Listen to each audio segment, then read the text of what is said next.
C'est avec un large sourire et main dans la main avec le président malien Ibrahim Boubacar Keïta qu'Emmanuel Macron se présente à la presse.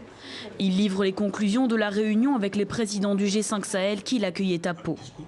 Plus de coopération militaire, une présence accrue et des opérations recentrées avec toujours le même but, lutter contre le djihadisme au Sahel.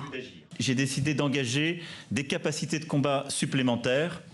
220 militaires pour amorcer cette dynamique viendront gonfler les troupes d'ores et déjà présentes sur le terrain de Barkhane.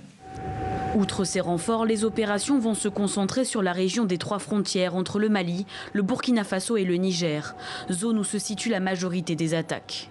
Une décision prise dans un contexte où la présence française est vivement critiquée dans la région. Le 10 janvier dernier, à Bamako, au Mali, 1 millier de manifestants sont descendus dans les rues pour réclamer le départ des troupes étrangères et en particulier des troupes françaises.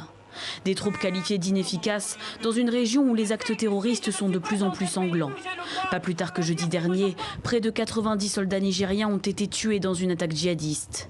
Alors pour Emmanuel Macron, ces critiques n'ont pas lieu d'être et surtout, pas question de retirer les troupes françaises. Il espère convaincre Donald Trump de faire de même. Les États-Unis ont dit vouloir se retirer peu à peu du continent africain. Si les Américains décidaient de se retirer de l'Afrique, ce serait une mauvaise nouvelle pour nous. Le sujet libyen n'est pas séparable de la situation au Sahel et dans la région du lac Tchad. Et que si nous perdons un de ces 3 théâtres sur le plan militaire et diplomatico-politique, nous pouvons nous inquiéter. Selon l'ONU, en 2019, plus de 4000 personnes ont été tuées dans des attaques terroristes au Burkina Faso, au Mali et au Niger.